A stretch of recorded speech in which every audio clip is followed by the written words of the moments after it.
రావణుడి విధిని ముందుగా చెప్పిన రాక్షసు గురించి మనం ఈరోజు ఈ వీడియోలో తెలుసుకుంటున్నాం.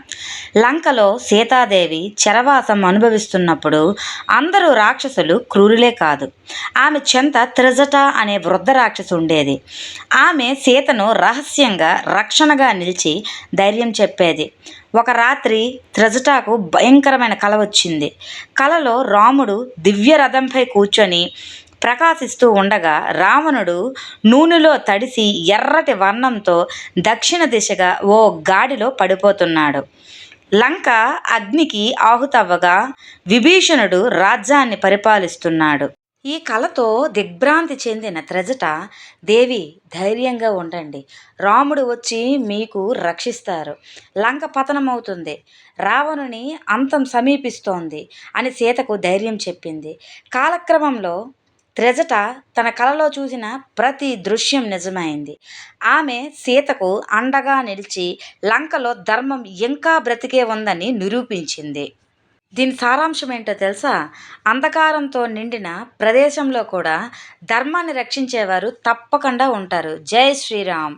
ఋగ్వేదంలో యుద్ధంలో కాలు కోల్పోయిన వీర మహారాణి ఎవరో తెలుసా? ఆవిడ పేరే విష్పల మహారాణి. ఋగ్వేద యుగంలో శస్త్రచికిత్స చాలా అభివృద్ధి చెందింది. అయితే రాణి విశ్వపాల యుద్ధంలో కాలు తెగిపోయినప్పటికీ కూడా ఆమె తన వీరత్వాన్ని ప్రదర్శించింది. ఆమెకు కింద దిగువ భాగాన కృత్రిమ కాలుని అమర్చారు. వేదకాలంలో మనం మరింత ముందంజలో ఉన్నామనడానికి ఇది ఒక ఉదాహరణగా చెప్పుకోవచ్చు. హిందూ మతం మరియు ఋగ్వేదంలో శస్త్రచికిత్స అయితే ఇటువంటివి చాలా అభివృద్ధి చెందాయి. మనం అరుణాచలం వెళ్ళేటప్పుడు గిరి ప్రదక్షిణ చేయాలి అంటే 8 లింగాలను మనం కవర్ చేసినట్లయితే గిరి ప్రదక్షిణ కంప్లీట్ అవుతుంది.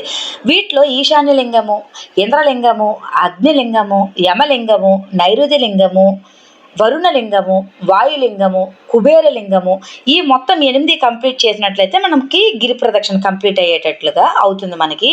అయితే మనం అరుణాచలంలో చాలా సత్రాలు ఉంటాయి.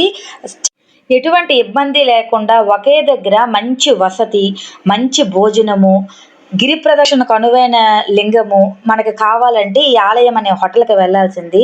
ఇక్కడ మనకి ఎంట్రన్స్లోనే మంచి పార్క్తోని చాలా అందంగా ఉంటుంది.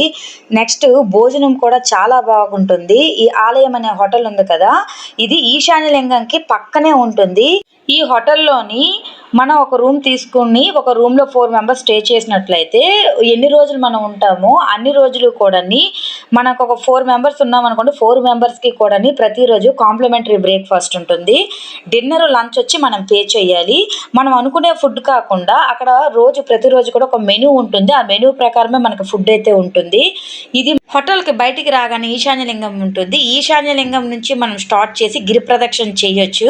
అరుణాచలంలో మనం ఏ లింగం నుంచి అయినా స్టార్ట్ చేయొచ్చు. ఏ లింగం నుంచి స్టార్ట్ చేస్తే మళ్ళీ అదే లింగం దగ్గర ఎండ్ చేస్తే మనకి గిరి ప్రదక్షిణ కంప్లీట్ అయ్యేటట్టు. మనము ఇప్పుడు ఆలయం అనే హోటల్ ఉంది కదా, మన హోటల్ బయటికి రాగానే ఈశాన్యలింగం ఉంటుంది. ఈశాన్యలింగం నుంచి స్టార్ట్ చేసి ఈశాన్యలింగం దగ్గర మనం ఎండ్ చేస్తే మనకి గిరి ప్రదక్షిణ కంప్లీట్ అయ్యేటట్టు. ఇప్పుడు ఏంటంటే ఒకే దగ్గర మంచి ఫుడ్, మంచి వసతి. ఈ ఆలయం అనే హోటల్ నుంచి బయటికి రాగానే మనకి ఈశాన్యలింగం ఉంటుంది. ఈశాన్యలింగం నుంచి మనము గిరి ప్రదక్షిణ స్టార్ట్ చేసి ఈశాన్యలింగం దగ్గర ఎండ్ చేసి మనకు ఒక గిరి ప్రదక్షిణ కంప్లీట్ అయిపోయిన తర్వాత ఆలయం లోపలికి వచ్చి మనకి మంచి వసతి దొరుకుతుంది. మంచి పక్కనే కూడా మనకు ఆలయం పక్కనే హోటల్ ఉంటుంది. చాలా అద్భుతంగా ఉంటుంది ఫుడ్ అనేది. ఒకసారి ట్రై చేయండి. వీడియో కనుక నచ్చినట్లయితే లైక్ చేసి సబ్స్క్రైబ్ చేసుకోండి. Thanks for watching.